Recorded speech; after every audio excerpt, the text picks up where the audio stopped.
Well, last time you remember, Bullwinkle had astounded the Bumbling Brothers Circus by taming a lion with music. This was sad news for Claude Badley, the old lion tamer who only tamed old lions. He was tossed out on his ear. Boy, am I going to make things hot for those guys. How? Like I said, make things hot for them. Oh, for heaven's sake. Now we got a fire. Quick, get the fire hose. Man the pump. Ready, men. 1, 2, 1, 2, 1, 2. But alas, as the crew started to pump water... Hokey smoke, the hose is full of holes. What could have happened? I'll bet that Mr. Badley had a hand in this. And guess which hand, Natasha? The one with the ice peak in it, darling. You guessed, you clever little Dickens, you. This is terrible, Rock. Yeah, come on. We're going to the elephants. You mean going to the dogs? I mean elephants. Yeah, think big. But Rocky had a definite plan in mind. With Bullwinkle's help, he led all the circus elephants to the water tank and lined them up. That's it, Bullwinkle. Well, you can water the elephants if you want to, Rock. I'm going to fight that fire. Yeah, but... Oh, dear. Okay, fellas, get a big snoop full of water. Now, elevation 30 degrees. Right 3 degrees. Range 50 yards. Open fire! Meanwhile, at the fire, Bullwinkle was just ready to heave a bucket of water when...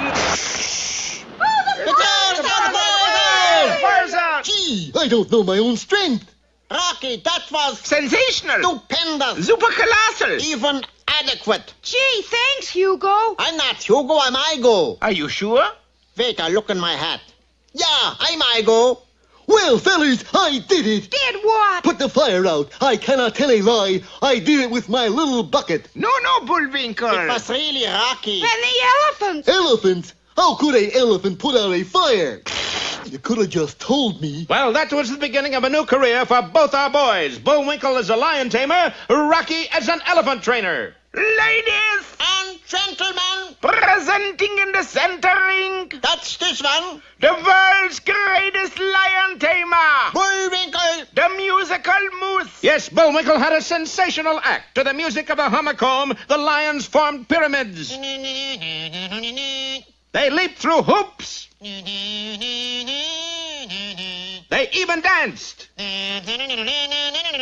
For a grand finale, Bullwinkle would put his head in a lion's mouth. And for an encore, a lion would put his head in Bullwinkle's mouth. Turnabout's fair play, I always say. But there was one person who wasn't sharing in the fun. Claude Badley, the former lion tamer. Rag flab the deck blagged flab. Please, Boris, such language. I'm going to get even with the whole circus, Natasha. How, darling? Easy. I go to the fireside book of fiendish plans under S. S. For circus. Darling, circus starts with C. And you know how it ends? How? Kaboom! Look at this. And as Natasha looked at the plan Boris had in mind, her hair turned white. Not white, darling. Ash blonde. Oh. Well, anyway, be sure to see our next Big Top episode, The Show Must Go On, or Give 'em the Axe.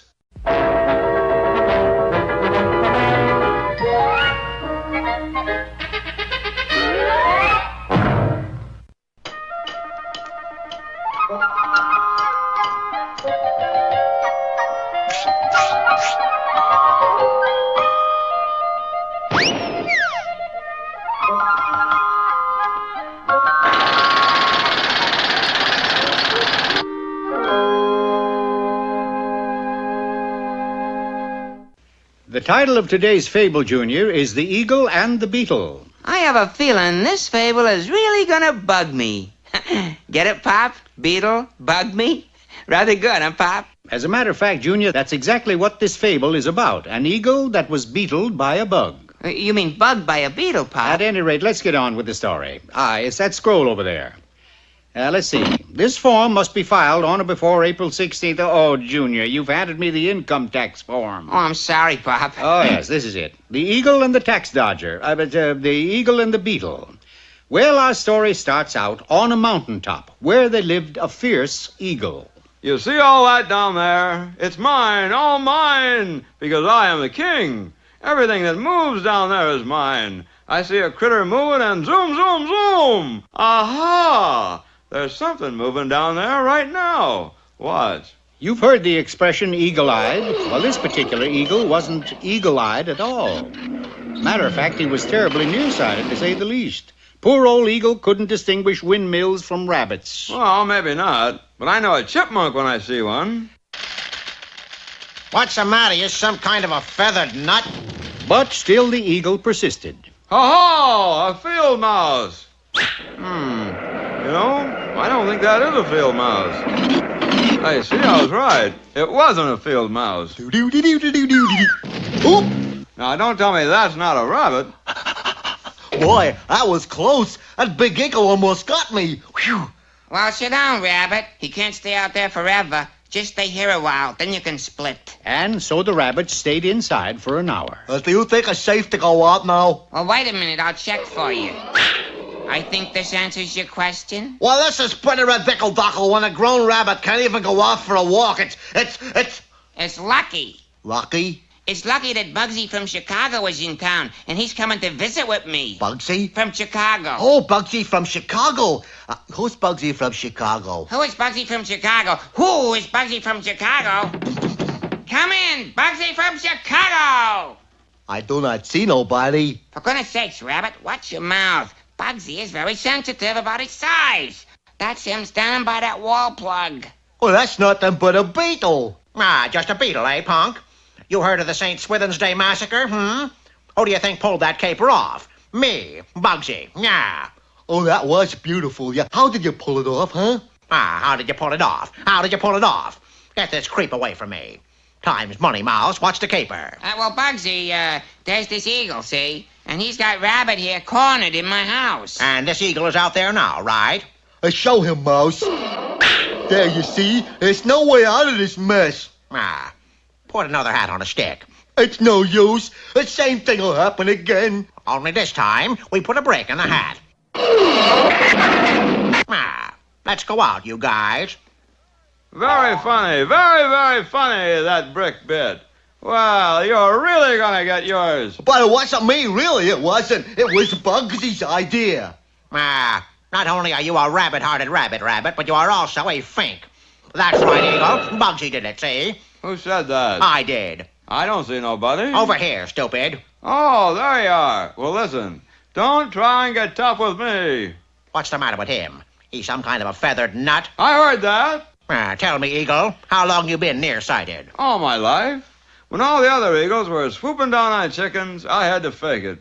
I had to swoop down on goodness knows what. If I told you the things I've swooped down on, you wouldn't believe it. Well, how come you don't wear glasses? And be the laughing stock of the eagles? Well, listen to Bugsy, Eagle. I got a proposition to make to you. We can take over this whole town, see? Now, this is what I got in mind. All we have to do is...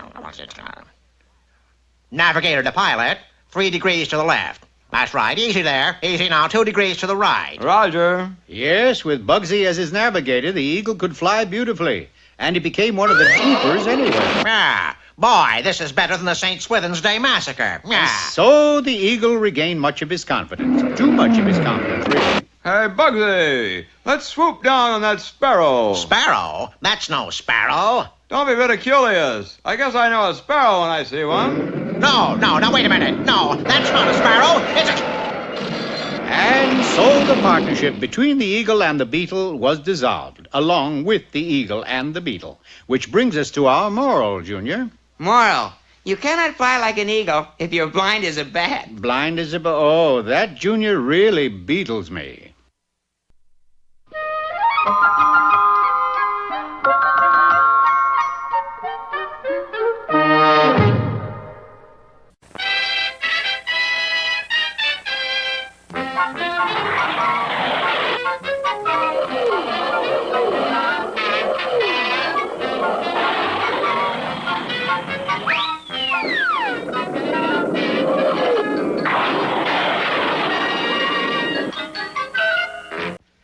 Bumbling Brothers Circus has a new attraction, thanks to the magical powers of Bullwinkle's fabulous hummer-comb. For with the music of his tissue paper comb, he has become the world's most famous wild animal tamer. Come and see him, Bullwinkle Moose and his toe-tapping tigers. Okay, fellers. And a 1, and a 2, and... Yes, to the tune of Bullwinkle's hummer-comb, the animals did things never before seen in any circus ring.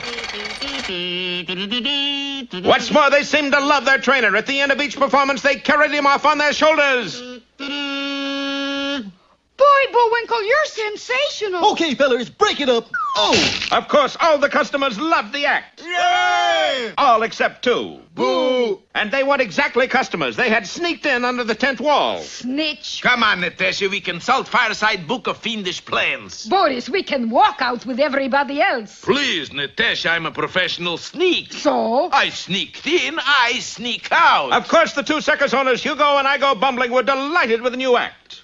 Boys, the circus is simply rolling in that green stuff. And you know what green stuff we mean? Spinach? Chlorophyll? Money! Oh, that. But unfortunately, their relation was short-lived, for as the circus swung south into Nevada and Arizona, they ran into... Rain. Rain? In Arizona? In Nevada? In August? Impossible! Yes, for day after day, the circus wagon splashed through the mud, or tried to. Boy, this wagon is really stuck. Hey, how do we get out of this mud? Mud? What's mud? You kidding? It's what you get when you mix earth and rain. What's rain? This is rain. I thought it was a mirage. But it never rains in Arizona in August. There is less rain in August than any other month. Well, how much is there in the other months? None. That ought to make August pretty dry, all right. Of course, there's nothing that's less fun than a soggy circus, so the attendants fell off sharply.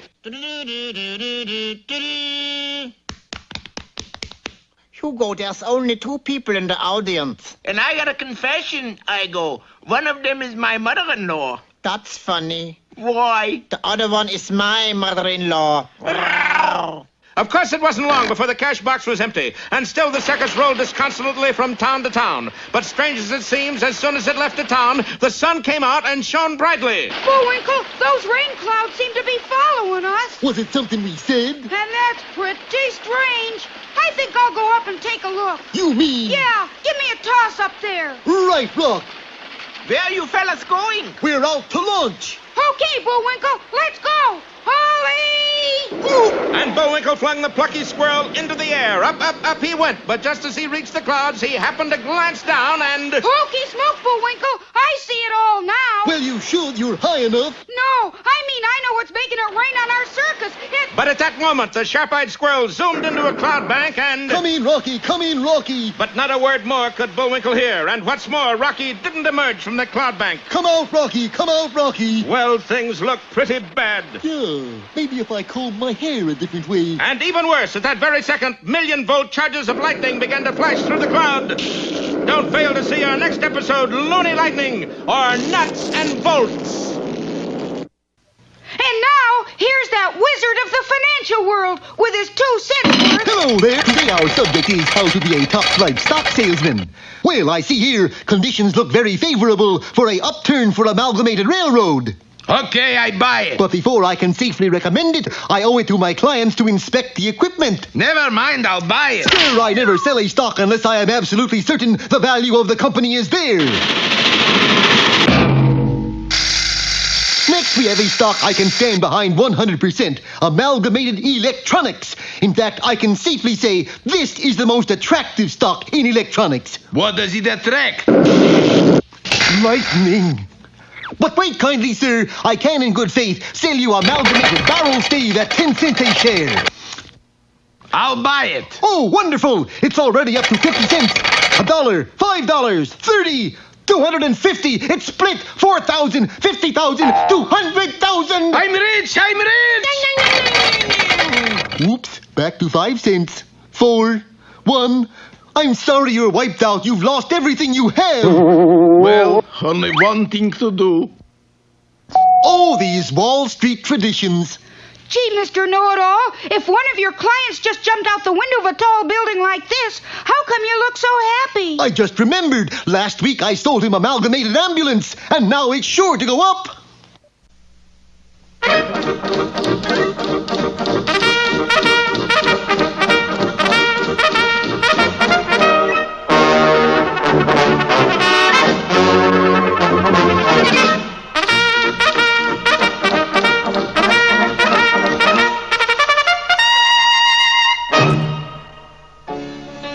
Niagara Falls, and sometimes it doesn't. One of the times it didn't was back in the year 1901. There it was, pouring itself all over the place, and then suddenly, without warning, honeymoon couples from all over the world stood transfixed. Who was responsible for this black deed? Who turned the tap on this great natural wonder? That little old fall maker, me. Yes, Snidely Whiplash. And they said Kansas was dry. Whiplash had concocted a diabolical scheme to undermine Canada's economy.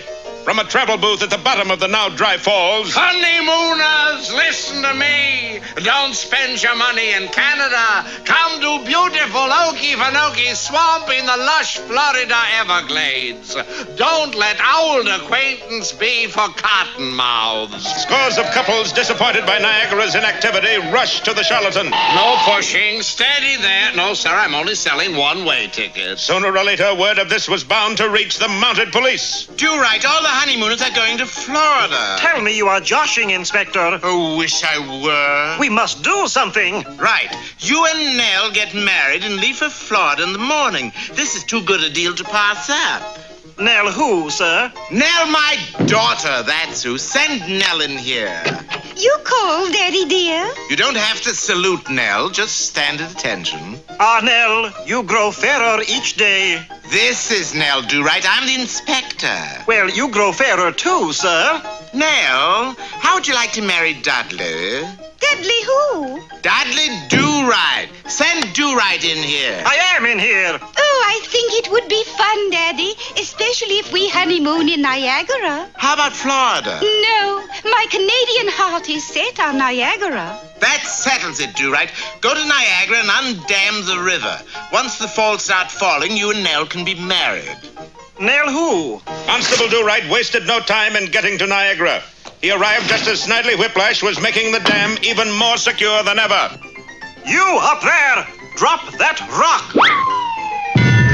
When our hero awoke, he found himself tied to a railroad track, and the 1202 was on its way. Whiplash, you black-hearted scoundrel, what are you up to besides no good? It's a new game called Eraser, in which I get to rub you out. When I said the 1202 was on its way, I meant on its way to Alaska. You see, it had already passed the spot where Dudley was tied. I don't understand it. You should have been run over by now. Cheer up, another one will come along. The next train's due at 1945. Is that an hour? No, it's a year. Dudley was all for waiting, but Snidely wasn't one for taking things lying down. He picked up his victim and set off for the St. Lawrence River.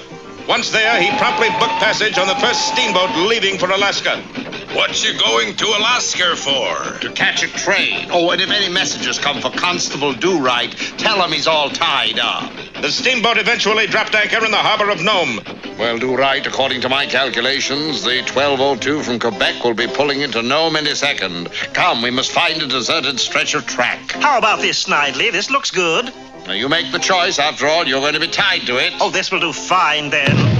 You know something? I could like you if it weren't for your sense of justice and fair play. Why don't you rotten up like me? Oh, I could never do that. Hark! Better stand back or I'll miss my train. This was it then. This was our valiant hero's swan song. His future would all be past. Nevermore would his innate goodness roam the Canadian wilds. Nevermore. Egad, methinks I feel a twinge of pity. Goodbye, Mr. Whiplash. Some foreign feeling beats within me hardened breast. Do I feel the pangs of guilt? Tell Mumsy how I went. I can't do it! I can't! And with that, Whiplash pulled the switch, and the speeding train swerved onto another track. You couldn't kill me, could you? No, I suppose I'm just an old softy. Thank you, Mr. Whiplash. Say no more, just go. I want to be left alone to think, ponder, reflect. I can hardly believe my ears, Inspector. It's true. The city of Niagara condemned the dam and had it destroyed. Niagara Falls are falling. That means Nell and I can be married. Nell who?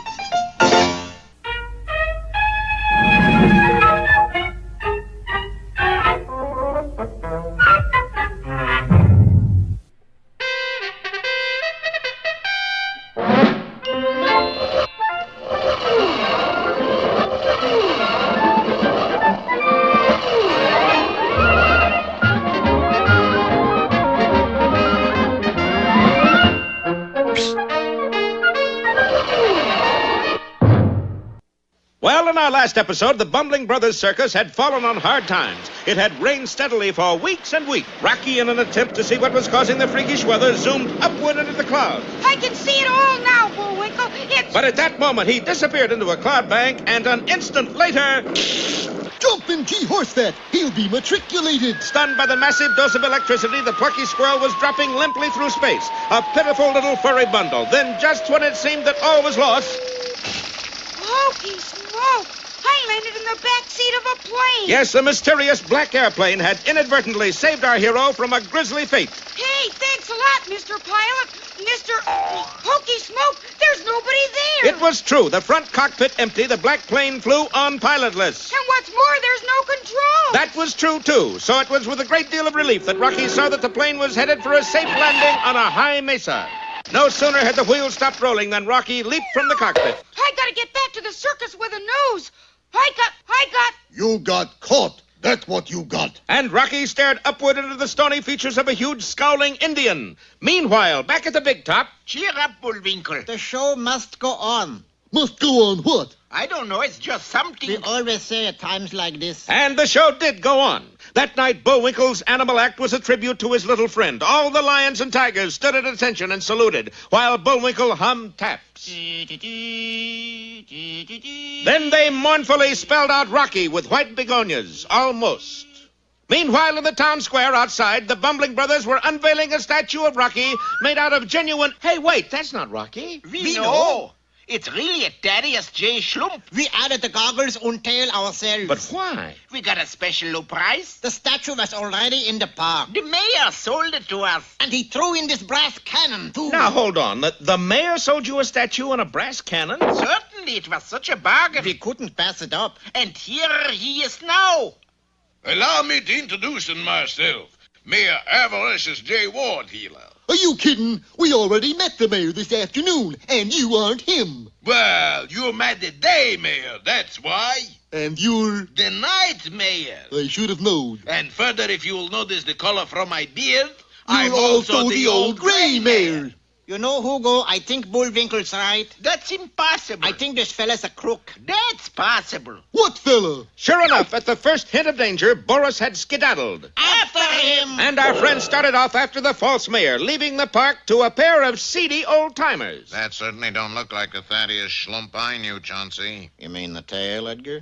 The tail I knew about. I just never saw him wear glasses. And meanwhile, what of Rocky himself? Well, he's tied to a stake in the middle of a mesa, awaiting heaven knows what. Yeah, what are we waiting for? We wait for Big Chief. It's pretty cold out here, you know. No worry. We build fire for you. And our hero's captor set fire to a pile of branches on which he was standing. Hey, you can't do that. Who say? The network say, quote, no cannibalism on TV, unquote. We no eat you, just roast you.